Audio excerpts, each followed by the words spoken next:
ಸುರಿದ ಮಳೆರಾಯ ಪ್ರವಾಹದ ಭೀತಿಯುಂಟು ಮಾಡಿದ್ದ. ಎಲ್ಲಿ ಏನಾಗುತ್ತೋ ಏನೋ ಅನ್ನುವಂತ ಭಯದಲ್ಲಿ ನದಿ ತೀರದ ಜನರು ಇದ್ರು. ತುಂಗೆಯೂ ಕೂಡ ಆತಂಕವನ್ನ ಮೂಡಿಸಿದ್ಲು. ಸದ್ಯ ಜಿಲ್ಲೆಯ ಬಹುತೇಕ ಕಡೆ ಮಳೆಯ ಪ್ರಮಾಣ ತಗ್ಗಿದೆ.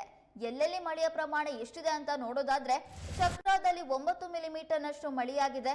ಹುಲಿಕಲ್ನಲ್ಲಿ 7 ಮಿಲಿಮೀಟರ್, ಮಾಸ್ತಿಕಟ್ಟಿಯಲ್ಲಿ 6 ಮಿಲಿಮೀಟರ್, ಯಡೂರಿನಲ್ಲಿ 2 ಮಿಲಿಮೀಟರ್, ಸಾವೆಹಕ್ಲಿನಲ್ಲಿ 8 ಮಿಲಿಮೀಟರ್, ಮಾಣಿಯಲ್ಲಿ 3 ಮಿಲಿಮೀಟರ್ನಷ್ಟು ಮಳೆಯಾಗ್ತಾ ಇದೆ. ಆದರೆ ಮುಂಬರುವ ದಿನಗಳಲ್ಲಿ ಮಳೆ ಮತ್ತಷ್ಟು ಹೆಚ್ಚಾಗುವ ಸಾಧ್ಯತೆಗಳು ಕೂಡ ಇದೆ.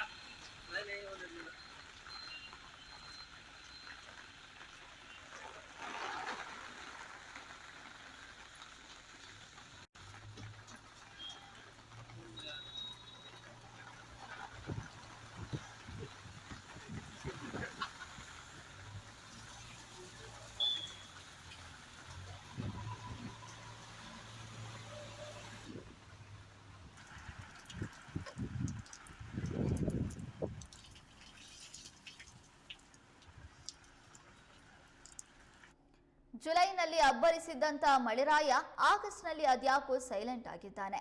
ಜಿಲ್ಲೆಯಾದ್ಯಂತ ಮಳೆಯ ಪ್ರಮಾಣ ಭಾರೀ ಪ್ರಮಾಣದಲ್ಲಿ ಕಡಿಮೆಯಾಗಿದ್ದು, ಹೊಸನಗರ ತಾಲೂಕಿನಲ್ಲಿಯೂ ಕೂಡ ಮಳೆಯ ಅಬ್ಬರ ಕಡಿಮೆಯಾಗಿದೆ.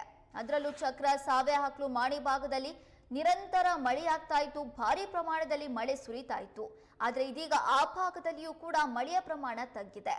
ಮಾಸ್ತಿಕಟ್ಟಿಯಲ್ಲಿ 6 ಮಿಲಿಮೀಟರ್, ಹುಲಿಕಲ್ನಲ್ಲಿ 7 ಮಿಲಿಮೀಟರ್, ಯಡೂರಿನಲ್ಲಿ 2 ಮಿಲಿಮೀಟರ್, ಸಾವೆಹಕ್ಲಿನಲ್ಲಿ 8 ಮಿಲಿಮೀಟರ್, ಮಾಣಿಯಲ್ಲಿ 3 ಮಿಲಿಮೀಟರ್ನಷ್ಟು ಮಳೆ ದಾಖಲಾಗಿದೆ. ಆ ಹಿನ್ನೆಲೆಯಲ್ಲಿ ಮಲೆನಾಡಿನಲ್ಲಿ ಮಳೆಯ ಪ್ರಮಾಣ ಕಡಿಮೆಯಾಗಿರೋದ್ರಿಂದ ನದಿಗಳ ಒಳಹರಿವಿನಲ್ಲಿಯೂ ಕೂಡ ಇಳಿಕೆ ಕಂಡು ಬಂದಿದೆ.